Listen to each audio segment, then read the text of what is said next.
This Sunday is Christ the King Sunday, the last Sunday of the church calendar, and it's a big celebration.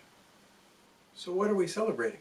Are we celebrating that Christ is King, or that Christ will be King? That's a trick question. We're celebrating both. We saw Christ become King at Easter, yet the world doesn't entirely look like Christ is King. When I think about how the world should look, one of my favorite pictures is from Isaiah 11.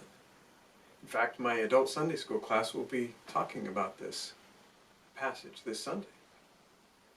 In this passage, the wolf lies down with the lamb, the leopard with a young goat, the calf is with a lion, the cow or ox is with a bear, and the child puts his hand over the snake's den, and yet isn't bitten. All of these things where you have sort of predator and prey are in harmony. The predator does not hurt the prey. No longer is the predator. In fact, in the middle of that, it talks about how the lion will eat straw like the ox or the cow.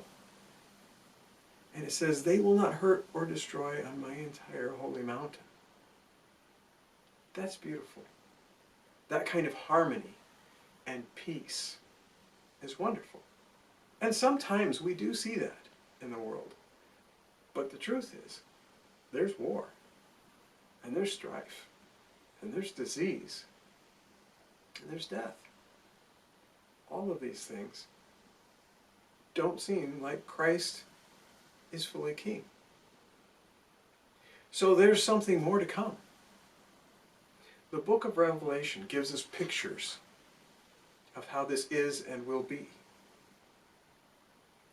One of my favorite parts is the part kind of toward the beginning. John the Revelator has this vision of the throne room of heaven. And he's there. And he sees this scroll come out. And this scroll has something like maybe the instructions to bring about this perfect world. This completion of God's, say, dream for how all of reality should work and how the kingdom already does. But no one is found worthy. And John begins to weep. And I so understand that. This beautiful, wonderful thing will never be, except then the Lion of Judah is found worthy. And what does the Lion of Judah look like?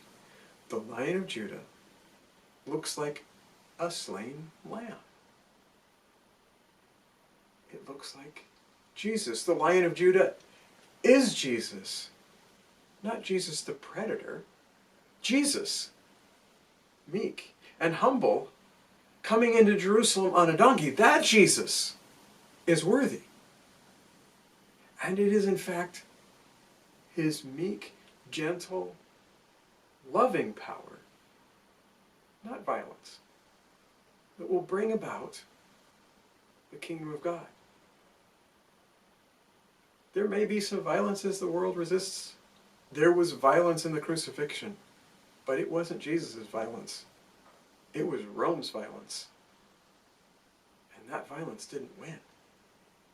So whatever violence might come, and we see violence in the pictures in Revelation, it is the love, the meekness, the humility, the gentleness that will bring about, at the end of the age, as it often says in the Bible, the kingdom of God in its full completion, that will look like this picture with the wolf and the lamb.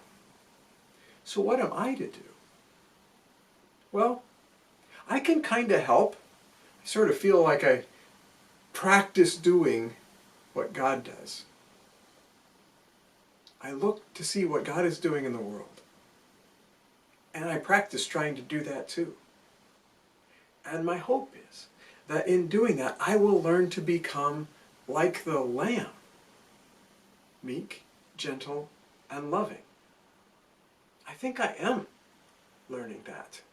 Jesus is helping me to become that, and Jesus will help you too, so that we will be ready to be participants in this kingdom when it comes. I hope you have a good week, and I'll see you in a subsequent video.